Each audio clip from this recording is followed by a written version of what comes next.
Everybody, this is my good friend Beth Rojas. Hello. She's with Agency Title.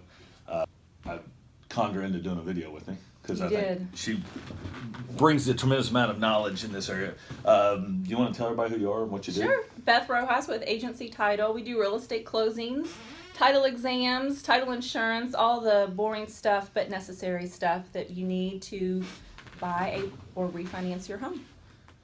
And she says boring, but it's actually pretty cool. I don't know, like I wouldn't have, there's no way I would have the patience to like go through all the steps, things that you go through. I would never make a good lawyer. Yeah, it is a lot of steps. So how a lot of the consumers don't really know kind of what we do. They really associate us with a real estate agent or a mortgage company. But typically what we do is we run the title exams and we run it back 60 years. So when you're buying that house, we look to see who owned it for the past 60 years. And let me stop you right there. And that's really the topic is, I've done a couple conversations, a couple blogs like what to expect during the home buying process. Right. Whether there's underwriter or inspection, but something that I think the layman, the person that only does 2 or 3 houses in their lifetime, they're like, oh, we're waiting for title. So what does that mean?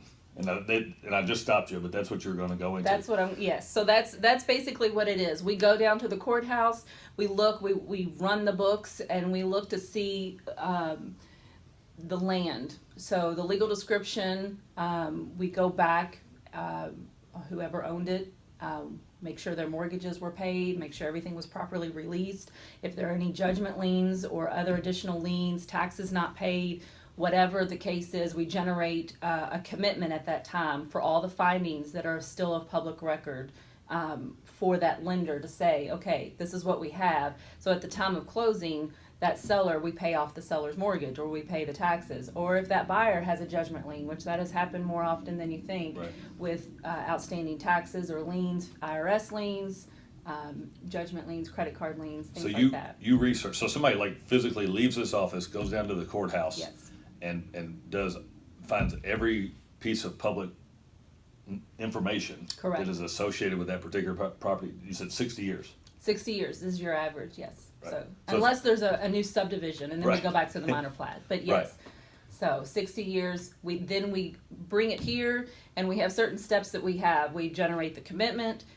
We issue certain other documents, the preliminary documents to the lender, and then we start processing the file. So those agents need to get me those agent information sheets. Right. We need to know all that information for us to generate the final closing disclosure, to sit down and Where the money's going, Yes. who's getting paid, so you got the mortgage payoff traditionally, you've got commissions for realtors, you've got monies that go to the lender, XYZ. Right. So she's a third party to this entire transaction. I talked a lot about, pulling together like a team of people. It takes a team.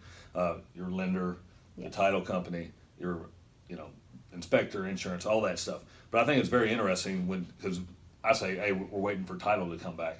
That's a process, and it takes usually how long? Typically about 3 days, Right. for us to actually get the title together, generate the commitment, and issue it out to the lender itself. Right, and then the lender receives it and they do their, so Right. that 30 to 45 days of like perpetual waiting, especially, I think it's worse on a seller because you're just waiting for your house to close. Right. There's a lot of things that are going on behind the scenes that they don't know about, A lot. but it's all good. It's to ensure the property is being Right. transferred correctly and.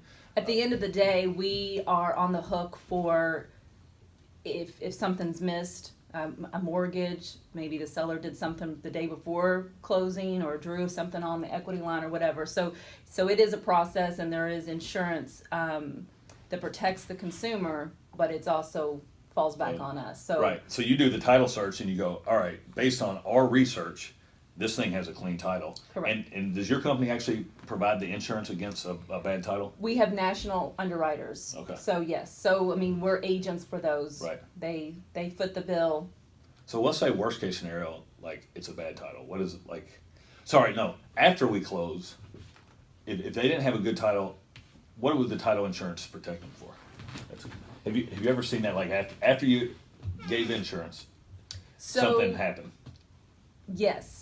We've had some instances where there's a home equity line of credit, and the day before closing, a lot of people don't understand the home equity line of credits where you can draw Right. future advances. So they didn't disclose that, hey, after we received a payoff, that they took a draw. Right. So the payoff's short. Mhm. So we then go to the seller, hey, you Right. didn't disclose this to us because they signed certain documentation that, hey, there are no other liens, no mortgages, nothing like that. That instant was taken care of where they, paid the money. Right. There are And certain. that would be easy. I mean, to That's an litigate easy, that. yeah, that's an easy fix. There are certain instances where, if push comes to shove, the owner's policy takes precedent and you go into litigation. And, Right. but the owner, the new owner, the consumer is protected because of that owner's. It falls back on us. We hire attorneys. We fight the seller. So in courts. the person that is receiving the property, if they have insurance, they're not going to be. All they have to do is hold Right. up that owner's policy and say And they're good to go. They're good. Yeah, So, and that gives them legal rights to their property. correct. And that would be a fun thing to discover in a title search later on. Yes, we don't like those. Are there things that, like, what would make a title search draw out? Like, some of them have to be easier than others. Yes. Right now, I have a couple of them that we have. They're in foreclosure. We have state tax liens. We have 5 IRS liens. So we have to it's a puzzle. We kind of have to get that Right. and work with the IRS, work with the state, clean up that title before we even get to closing. And ensure all those different entities that they're going to get their money after closing. Exactly. Yeah.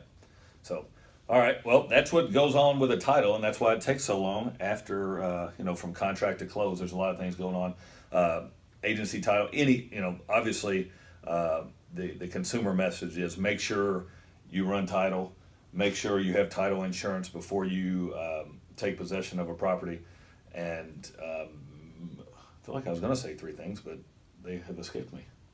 Realize that the reason it takes so while is because there's a lot. So your title company is the legal side of it.